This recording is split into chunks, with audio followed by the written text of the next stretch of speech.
저희 지난주 수업 기억나시나요? 네. 남유다의 여호사밧 왕이 북이스라엘을 방문했어요. 그래서 아합 왕이 함께 아람을 치자 그렇게 전쟁에 참여할 것을 요구했죠. 네, 맞아요. 그래서 여호와의 뜻을 이제 물으려 이제 왕이 갔죠. 근데 왕에게 좋은 말만 하는, 다 잘 될 거라고만 하는 400명의 예언자가 있었어요. 하지만 미가야 선지자는 아합 왕에게 단호하게 경고를 하죠. 그럼에도 전쟁터에 나간 연합군 어떻게 됐을까요? 그러니까. 너무 궁금하죠. 궁금하네. 네, 오늘 수업도 기대됩니다. 그럼 안 되는데. 네. 안녕하세요. 안녕하세요. 잘 지냈죠? 네. 복습에 열심히 하는 그 모습이 참 보기 좋습니다. 감사합니다. 감사합니다. 지난 시간에 얘기했던 겁니다만은 전쟁에 함께 나가자 길랏 라못을 회복하기 위한 전쟁에 그때 여호사밧은 꺼림직하게 느낍니다. 하나님의 뜻을 먼저 여쭤봅시다. 그러자 400명의 선지자들이 와서 하나님께서 그 전쟁을 승인하신 거니까 두려워하지 말고 전쟁을 수행하십시오.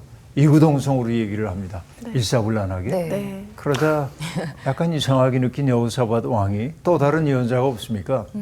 한 사람이 있긴 있는데 늘 내게 좀 좋지 않은 얘기만 해서 내가 의도적으로 좀 배제하고 있다고, 그러면 안 된다고, 그분 모셔서 이야기를 들어봅시다 하고 얘기하자 미가야가 와서 처음에는 왕의 뜻대로 될 겁니다. 처음에는. 그런데 그렇게 얘기 안 하던 사람이 갑자기 긍정적으로 얘기하니까 더 석연찮.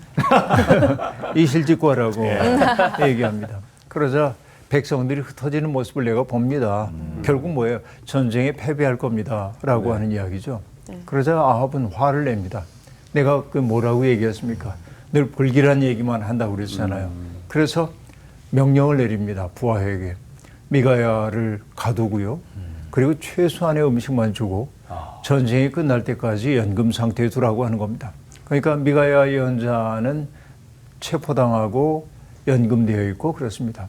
마치 하나님의 말씀을 가두려고 하는 것처럼 보이잖아요. 하나님의 말씀의 위력이 예언자가 갇힌다고 해서 사라지는 게 아닌데 아합은 메신저를 없앰으로 메시지 자체를 없앨 수 있다고 느끼고 있는 것이죠. 이게 이제 어리석은 일이라고 볼 수 있습니다.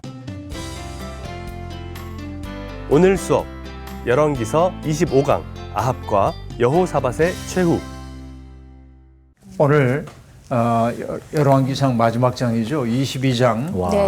29절부터 공부를 하는데 일단 29절부터 40절까지를 세 절씩 나누어서 한번 읽어주세요. 네.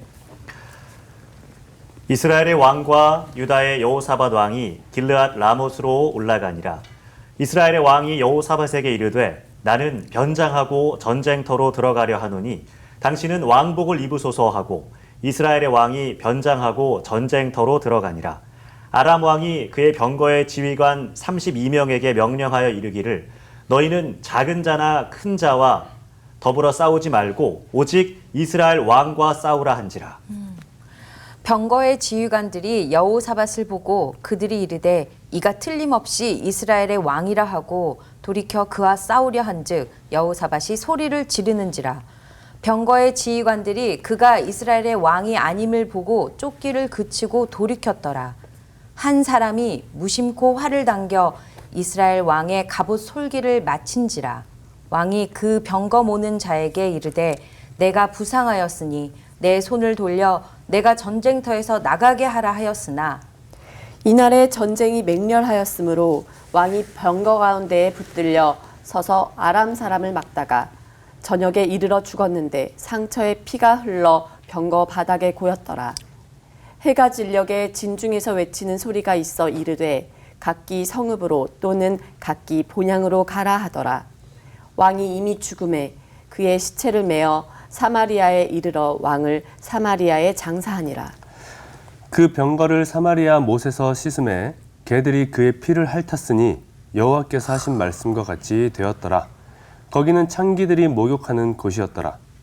아합의 남은 행적과 그가 행한 모든 일과 그가 건축한 상하궁과 그가 건축한 모든 성읍은 이스라엘 왕 역대지략에 기록되지 아니하였느냐. 아합이 그의 조상들과 함께 잠에 그의 아들 아하시야가 대신하여 왕이 되니라.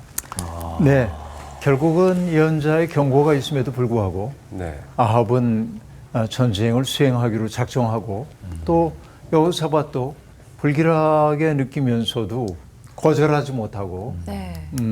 억지로 끌려서 전쟁에 참여를 하게 됩니다. 그런데 아합이 여호사밧에게 한 가지 제안을 하죠. 뭡니까? 나는 변장을 하고 전쟁터로 들어가려고 하는데 당신은 왕복을 입고 전쟁터에 나가라고 그렇게 이야기합니다. 자, 왜 그랬을까요?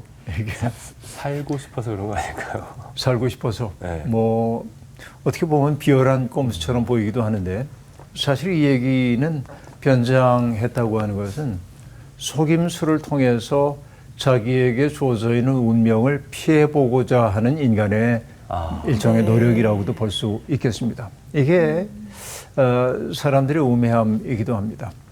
변장을 하면 하나님이 알아보지 못할 거다.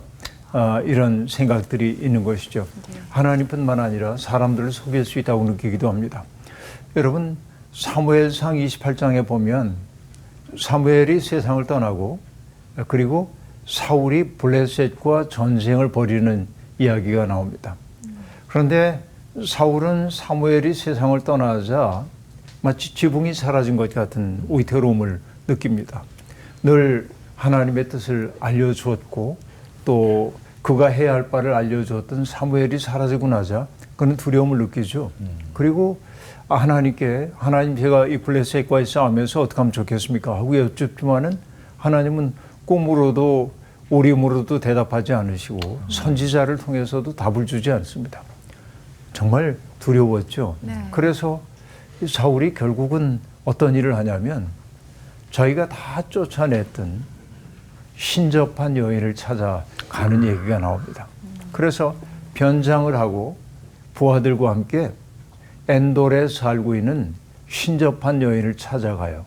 그리고 얘기합니다. 죽은 자의 영을 끌어올려 달라는 거예요. 사무엘을. 네. 그러자 이 여인은 두려워합니다. 이 사람이 사울인 것을 비로소 알아보죠. 두려워서 벌벌 떨자 내가 너를 처벌하지 않겠다. 사무엘을 불러달라. 사무엘이 죽음의 세계에서 올라와요. 이게 굉장히 신기한 이야기죠. 올라옵니다. 그리고 이제 사울과 대면을 합니다. 그리고 사울을 꾸짖죠. 아말렉과의 전투에서 하나님이 금지한 것을 내가 했기 때문에 너는 결국 패하고 말 거다라고 얘기하는 장면이 나오고 그래서 사울은 두려움에 빠져버리고 맙니다. 그래서 기력을 다 잃어버려요. 쭉 늘어져요. 그러자 그 신접한 여인이 이렇게 기력이 빠지시면 안 됩니다. 음식을 좀 드셔야 합니다. 나는 음식 먹을 수 없다. 근데 이 여인이 음식을 차려내요. 결국은 그걸 먹고 사울이 돌아갑니다. 그리고는 길보아산 전투에서 죽죠. 결국은 그 운명이 그렇게 결정되는데 여기도 이제 변장의 모티브가 나오고 있는데 여기에서도 지금 아합이 변장을 함으로써 하나님의 그 섭리를 피해갈 수 있다고 생각을 하고 있는 우매함을 보여주고 있습니다. 네. 그런데 이때 이제 아람 왕이 32명의 병거대 지휘관들에게 지시를 해놨어요. 뭡니까? 뭐 군대 다 치지 않아도 된다. 이스라엘 왕만 집중 공격을 하면 이 전쟁 승리한다. 라고 얘기를 합니다. 그런데 보니까는 이 병거대 대상들이 보니까 왕복을 입고 있는 사람이 하나 보여요. 마침. 네. 여호사밧입니다. 네, 남왕국의 왕인 여호사밧이 왕복을 입고 있잖아요. 그러니까 저자다 하고 추적을 하는데 여호사밧이 소리를 지릅니다. 난 아니잖아요. 그렇게 해요. 네. 그러자 추격을 그칩니다. 이게 이제 그 유인책이라고 생각하고 추격을 그쳐요. 이렇게 되면은 아합의 작전이 어지간히 맞아 떨어진 것처럼 보입니다. 네. 그런데 성경은 뭐라고 얘기하냐면 군인 한 사람이 뭐 겨누고 쏜 것도 아니고 화살을 날렸는데 그게 그냥 쏜 거야. 무심코 날렸는데 그게 변복을 하고 있었던 아합 왕의 갑옷 사이에 솔기를 뚫고 들어가서 그걸 맞췄다는 거예요. 이게 이제 그 얘기가 나오고 있습니다. 마치 이 모든 변장의 이야기가 마치 여로보암의 아내가 변장을 하고 예언자 아이야를 찾아갔던 얘기도 떠올리게 하고 또 사무엘 얘기도 떠올리게 하고 이제 그러긴 한데 변장을 한다 해도 흐르는 화살을 막을 수는 없다. 이렇게. 이게 어떤 운명론에 대한 이야기는 아닙니다. 네. 사실은 여러분 우리가 인간이 살다 보면 세상에 설명하기 어려운 일들이 있는 게 사실이잖아요. 네. 숙명의 부분들이 있거든요. 네. 이렇게 이제 그림을 그려보면은 전체 우리의 삶이라고 합시다. 그러면 이 고정된 게 있어요. 어떤 것들이냐. 내 아버지 어머니 바꿀 수 없죠. 네. 난 그분들을 태어났으니까 아버지 어머니. 또 내가 대한민국에 태어났다는 것도 바꿀 수 없어요. 물론 국적 바꾸는 사람들도 있지만은 이렇게 바꿀 수 없는 것을 우리는 숙명이라고 얘기를 합니다. 주어진 거예요. 그렇게 살아가야 하는 겁니다. 그리고 이 숙명적인 부분이 있죠. 어떤 사람은 건강하고 어떤 사람은 병약하고 어떤 사람은 똑똑하고 어떤 사람은 머리가 약간 둔하고 다양한 어떤 숙명적 요소가 있는 게 사실입니다. 원망해봐야 소용없습니다. 내 부모는 왜 가난한가? 바뀔 수가 없는 현실이에요. 네. 네. 그렇죠? 나는 왜 이렇게 약하게 태어났지? 바꿀 수 없어요. 설명도 안 됩니다. 그게 내 삶의 일부예요. 그게 내게 주어져 있는 조건이죠. 왜 그런지는 몰라요. 왜 그런지는. 그래서 숙명이에요. 이 부분을 우리가 받아들이고 살아야 하는데 나머지는 뭐냐면은 하나님이 우리의 자유의지를 가지고 그렇죠? 내 삶을 바꿔나갈 수 있어요. 자, 어떤 사람은 숙명론에 사로잡혀서 해봐야 안 돼. 할 줄 아니까. 그러면은 숙명의 힘이 그를 장악하고 있는 거예요. 아무것도 못해요. 아무것도 못해. 그런데 어떤 사람은 그래 이게 내 숙명이지만은 나는 이 인생의 조건이 가지고 아름다운 걸 한번 해볼 거예요. 그죠? 여러분 뭐 우리가 헬렌 켈러 같은 분 얘기를 하고 있는데 삼중고잖아요. 보지 못하고 듣지 못하고 이런 여러 가지 어려움들을 겪고 있는데 그분 거기에 주저앉지 않았죠. 네. 오히려 손가락으로 뭐 사물들을 느껴보고 배우고 이러면서 삼중고를 극복하고 아주 아름다운 결과를 만들어내잖아요. 그게 뭡니까? 자기에게 주어져 있는 남이 어떻게 할 수 없는 자유의지를 가지고 숙명에 당기는 힘. 숙명은 우리를 잡아 끌어. 이 숙명에 당기는 힘을 이겨낸 거예요. 이게 인생이에요. 그러니까 여러분 내가 자유의지를 충분히 활용하면 네. 숙명의 부분은 힘을 많이 못 씁니다. 근데 내게 주어져 있는 자유의지를 가지고 내 삶을 충만히 살지 못할 때 얘의 힘은 점점 커져요. 자유의 공간이 별로 없어요. 내가 선택할 수 있는 삶이 별로 없어요. 이게 숙명과 자유의지의 모양이라고 얘기할 수 있습니다.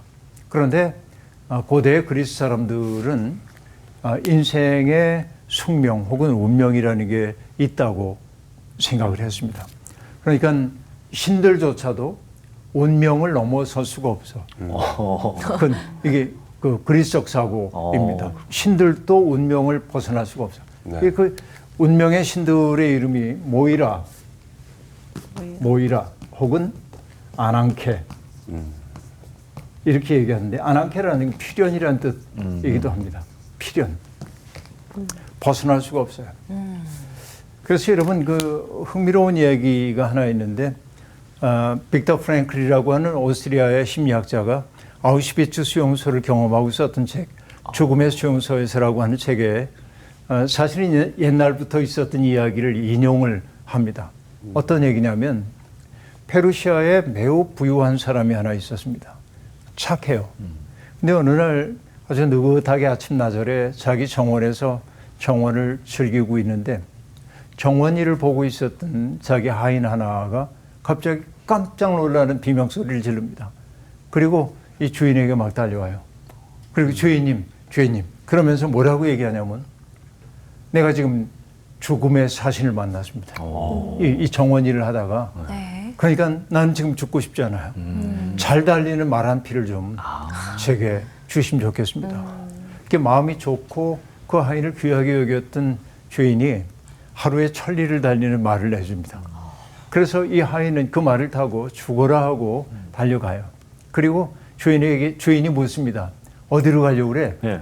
테헤란으로 도망을 치려고 합니다. 막 달아납니다. 근데 그 주인이 가만히 보니까 죽음의 신에게 좀 불평이 생겨요. 그래서 죽음의 신과 만납니다. 그래서 아니 때가 되었으면 조용히 그를 데려가면 될 일이지 왜 그렇게 놀래게 했냐고 항의를 합니다. 그러자 그 죽음의 사신이 이렇게 얘기합니다. 놀란 건 납니다. 그게 무슨 소리요? 하고 얘기하자 사실 오늘 저녁에 테헤란에서 그를 만나기로 돼 있는데 그가 여기에 있었기 때문에 내가 놀랬다는 거야. 기가 막힌 이야기죠. 네. 그러니까 이게 뭐냐면 운명을 피할 수가 없어. 거기를 향해 달려간 거예요. 이 사람이. 네. 이런 사고들이 옛날부터 있었던 거죠. 그래서 이제 이런 것들이 우리 식구로 얘기하면 팔자소관 이런 거 벗어나기가 어렵다 하고 얘기를 하고 있는데 그러나 성경은 우리에게 이런 이야기, 숙명에 대한 이야기를 들려주지 않고 네. 필연처럼 보이는 일, 우연처럼 보이지만은 필연인 일들을 통해서도 하나님은 일하신다. 인간이 보기에 우연처럼 보이는 일이어도 하나님의 섭리 속에서 일어난다는 사실을 보여주기 위해서 어떤 병사가 노린 것도 아니고 우연히 무심코 당긴 화살이 왕의 이 갑옷의 솔깃 사이를 뚫고 들어가서 그를 부상을 입혔다. 이렇게 이제 얘기하고 있습니다. 자, 그러자 이제 왕은 병거를 돌려서 싸움터에서 벗어나려고 합니다.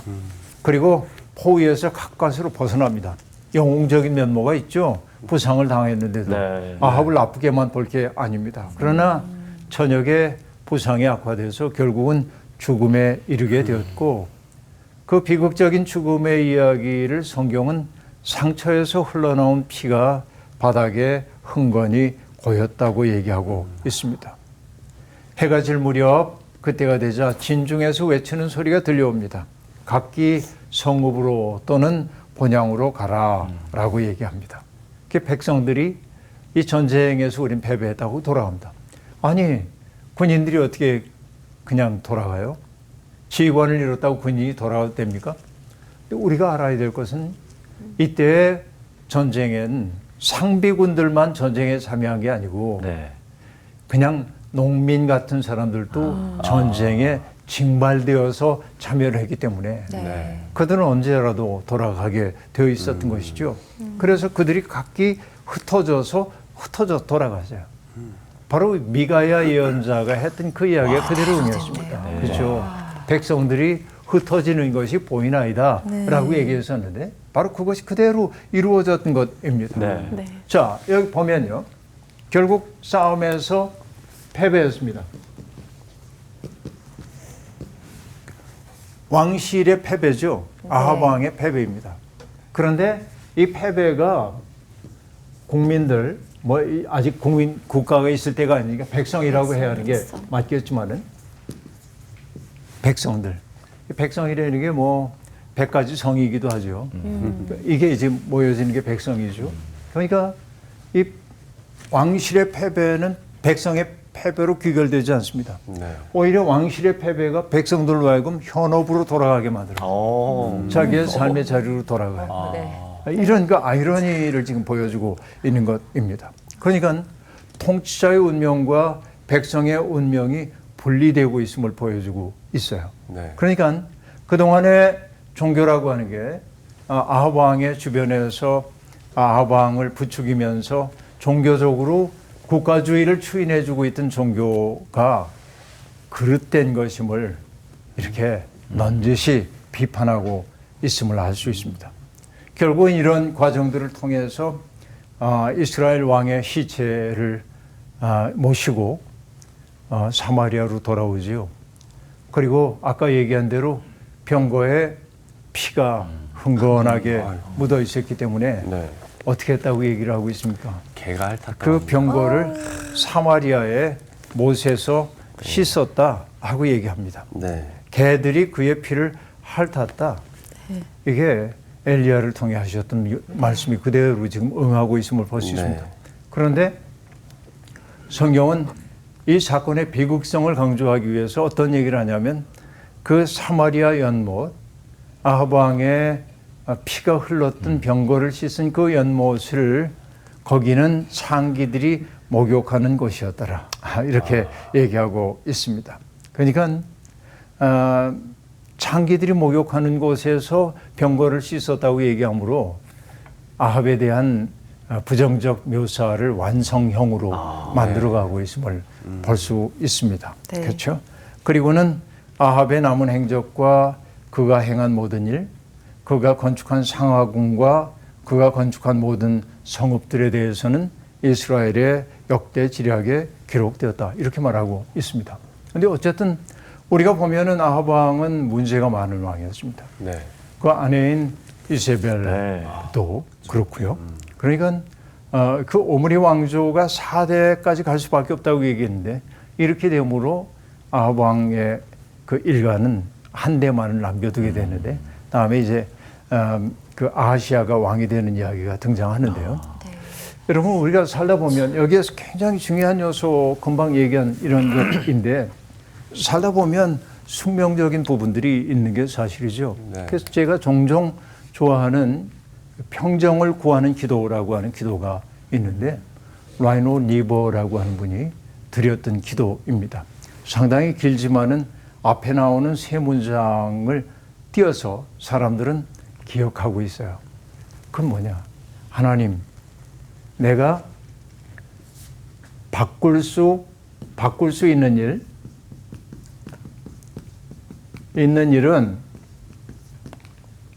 바꿀 수 있는데도 팔자 타령이 나오고 있으면 안 되잖아요. 네. 용기를 내야죠. 이걸 바꿔낼 수 있는 용기를 주시고 바꿀 수 없는 일은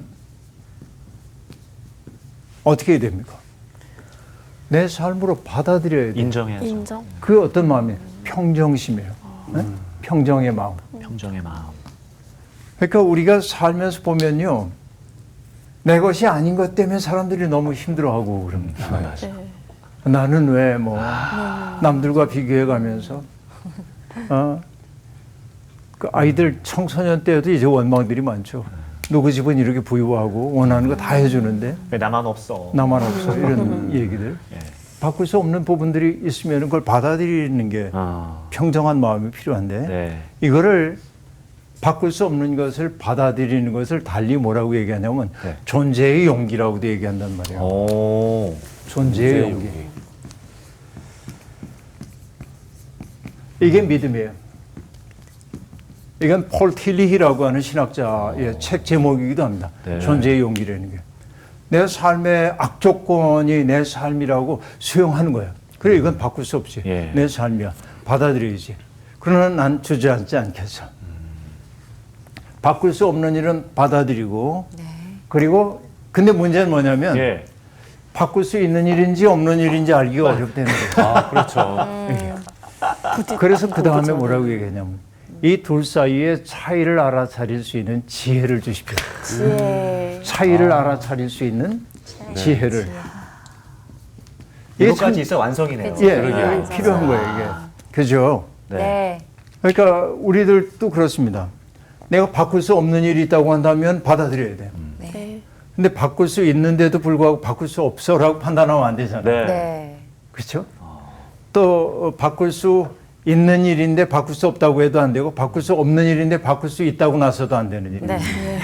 그러니까 그 둘 머리까지 사이의 네. 차이를 잘 분별할 수 있는 네. 분별력, 지혜를 네. 내게 주십시오라고 네. 얘기하고 있는데 근데 아까 얘기한 대로 꼭 그렇습니다. 숙명론에 깊이 빠져 있다 보면 이게 내 팔자야 하면 편할 수는 있어요.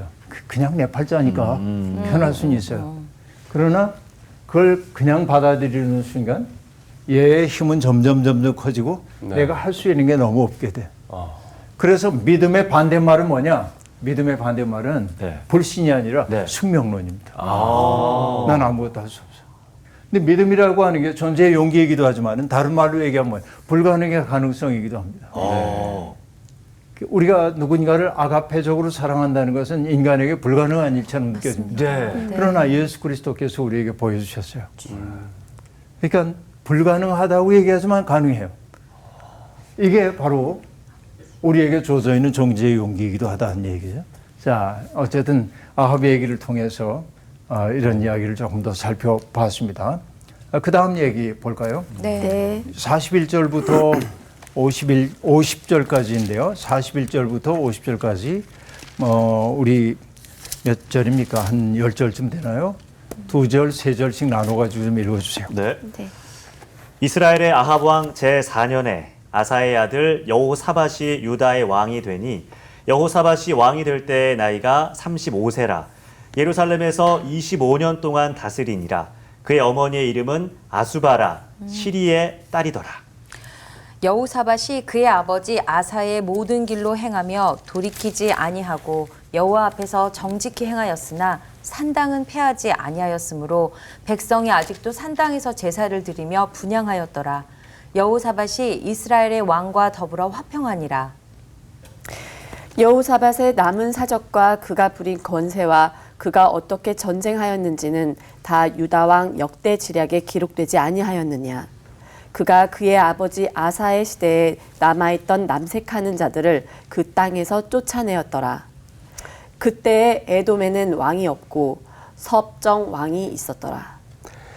여호사밧이 다시스에 선박을 제조하고 오빌로 금을 구하러 보내려 하였더니 그 배가 에시온 게벨에서 파선하였으므로 가지 못하게 되매 아합의 아들 아하시야가 여호사밧에게 이르되 내 종으로 당신의 종과 함께 배에 가게 하라 하나 여호사밧이 허락하지 아니하였더라.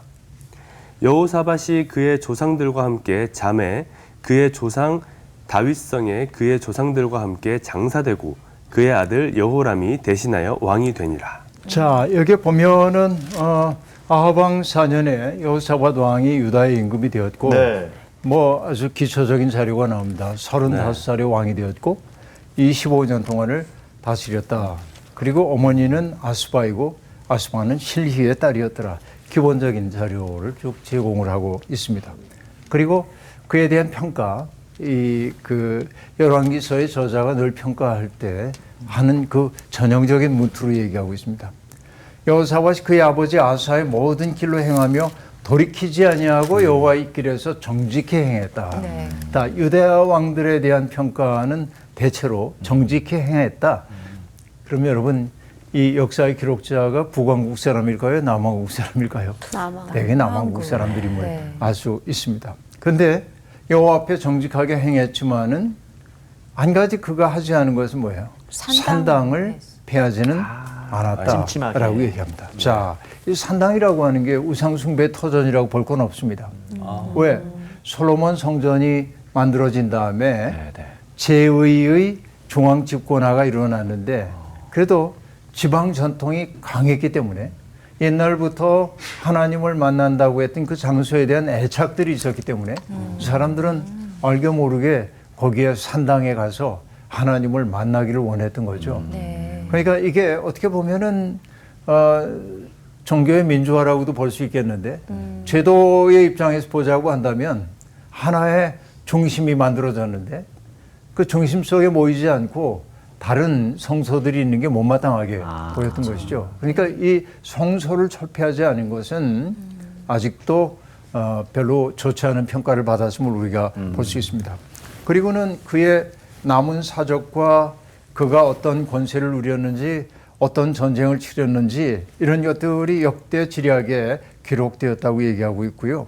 그리고 그가 했던 일로 긍정적 평가를 받은 것 하나는 아버지 아사 시대에 남아 있었던 남색하는 자들을 그 땅에서 쫓아냈다 하고 얘기합니다. 여기에서 남색하는 사람들은 누구냐면 네.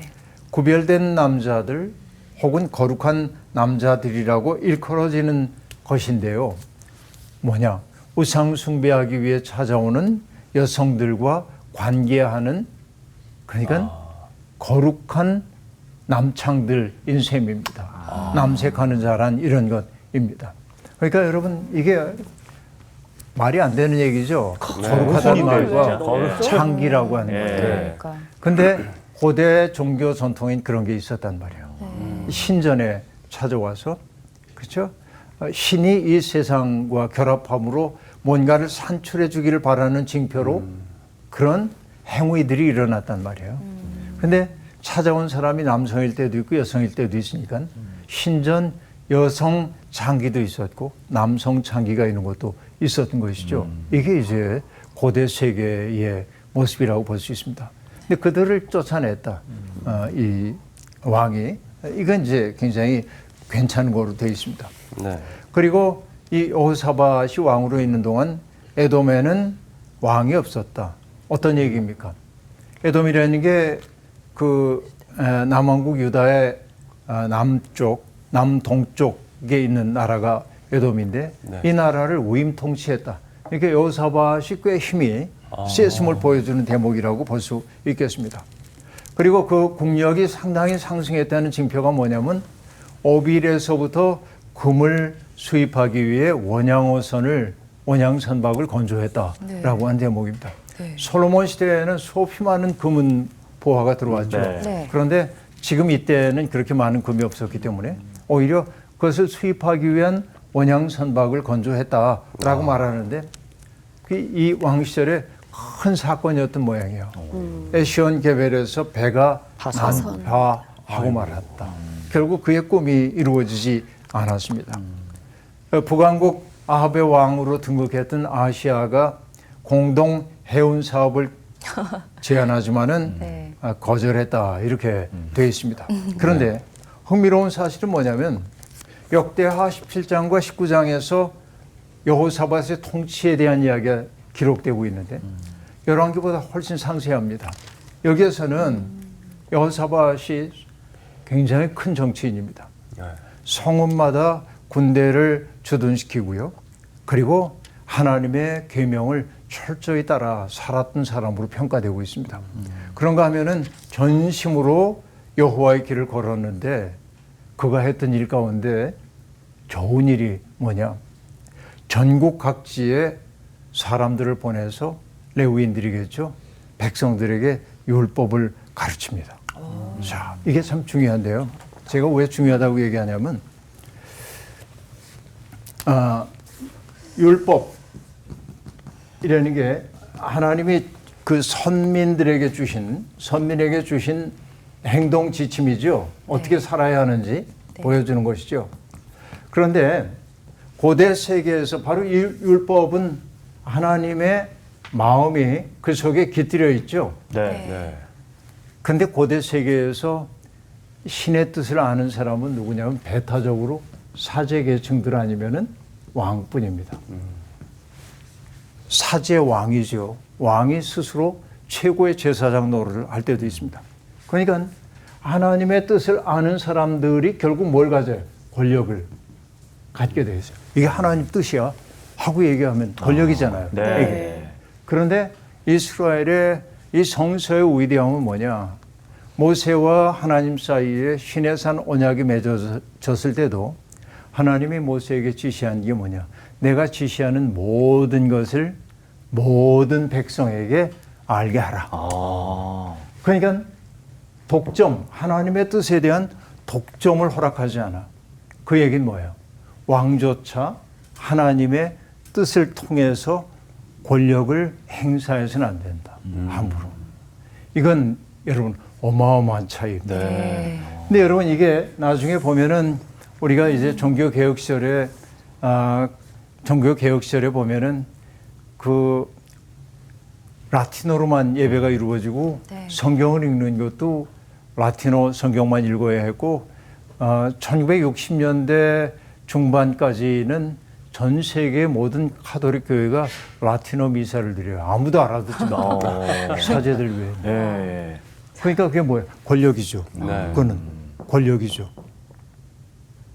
그러니까 성경이 자국어로 번역되어서 사람들이 읽게 한다고 하는 것은 네. 아주 중대한 의미가 있으면 볼 수 있습니다.